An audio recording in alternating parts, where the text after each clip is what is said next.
자, 안녕하십니까. 글로벌 디펜스 팬 여러분. 자, 자유로라 캠프, 대한민국 근현대사 바로 알기 수업을 또 시작하겠습니다. 이번이 5번째 시간이죠. 대한역사문화원에서 연중 교사 및 학생 세미나를 합니다. 자세한 내용은 010-7735-7746번으로 가시면 되고요. 자, 그리고 6.25 전쟁 당시 대량 학살과 순교 역사를 소재로 영화를 제작하고자 합니다.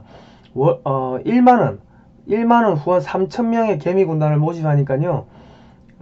대한역사문화원 아래에 계좌번호로 후원을 하시면 영화 끝부분에 이름을 올려드립니다. 저는 8만원 냈습니다. 제가 대한역사문화원의 이사입니다.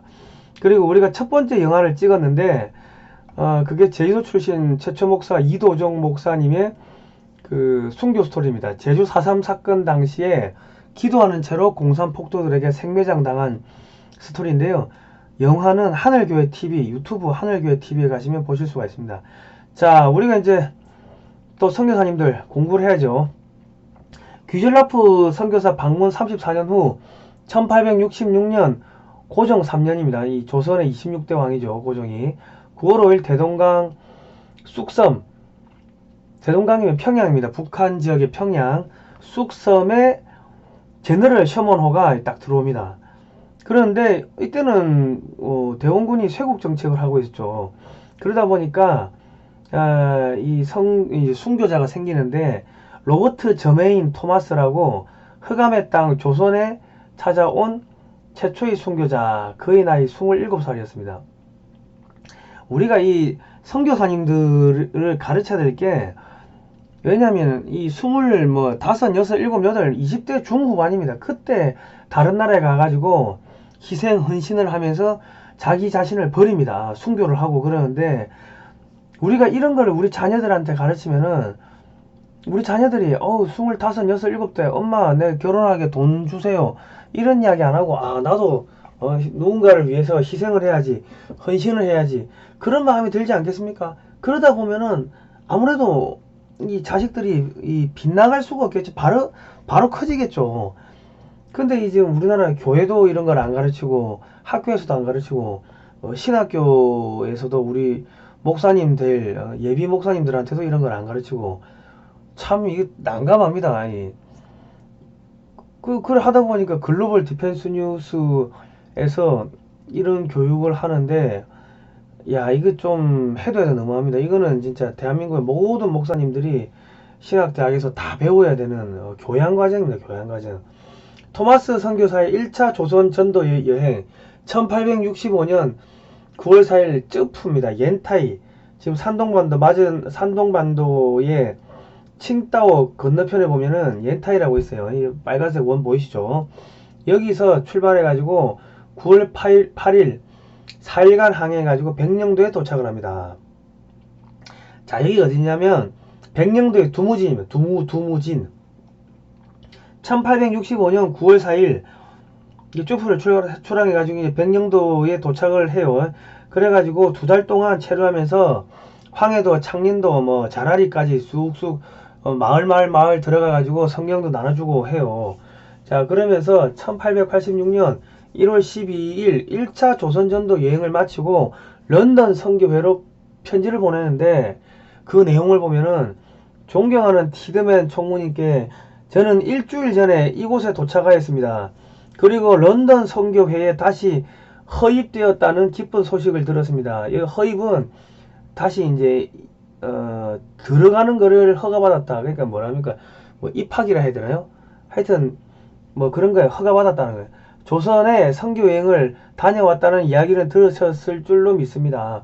선교 사직 복귀에 대한 소식이 오기 전에 저는 스코틀랜드 성서공회의 윌리엄슨 선교사와 상의하여 천주교 선교사들 외에는 어느 누구에게도 알려져 있지 않은 조선의 서해안에 찾아가기로 결심하였습니다. 작년 9월 4일 작은 중국 어선을 타고 쯔푸를 떠나 13일에 조선 본토에 도착했으며 그 이후로 2달 가까이를 해안가에 지냈습니다. 저는 한 조선인 천주교 신자 김자평의 도움으로 귀한 복음 진리를 조선의 가난한 사람들에게 전할 수 있을 정도의 말을 배웠습니다. 조선인들은 외국인에게 적대감을 가지고 있었지만 그들의 언어로 함께 이야기하면서 한두 권의 책을 받아들도록 설득할 수 있었습니다.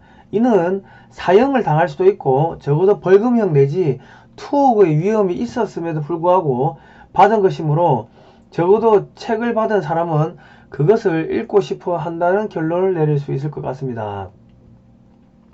정리하자면 저는 서구 사람들과 떨어진 채로 3200km 가까이 바다와 대륙을 여행하면서 4개월을 지낸 셈입니다.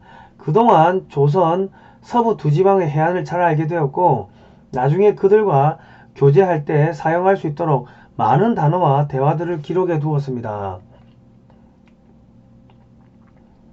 자, 이게 이제 백령도 중화동 교회인데요. 귀즐러프 방문 1832년 7월 18일 방문 그 이후로 66년 후에 토마스 선교사가 복음을 전도합니다. 이 백령도에 들어오죠. 1865년 9월 8일 들어오는데 그 이후에 33년 후에 1898년 10월 9일날 백령도 중화동 교회가 설립이 됩니다.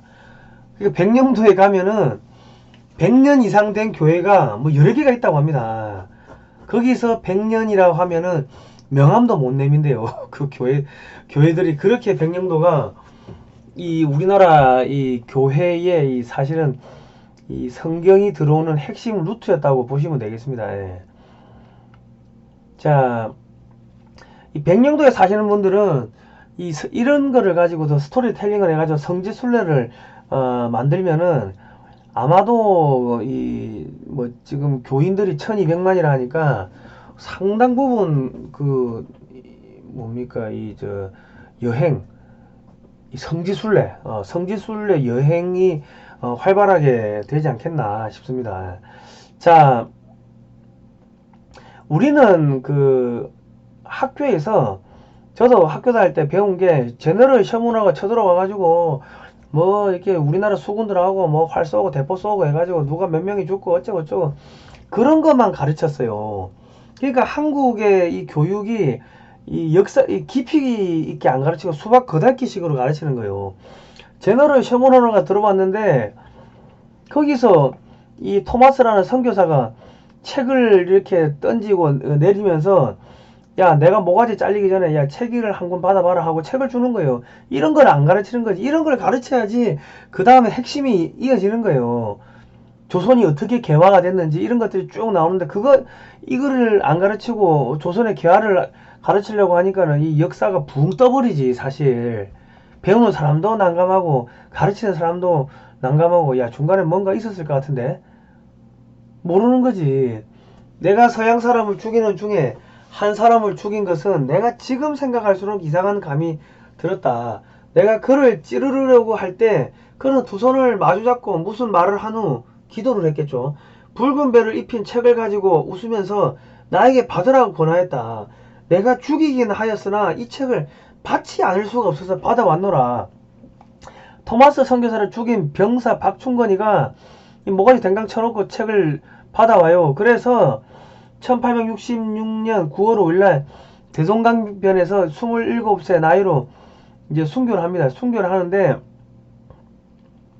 이게 여기서 이제 이게 역사가 벌어지는 거예요.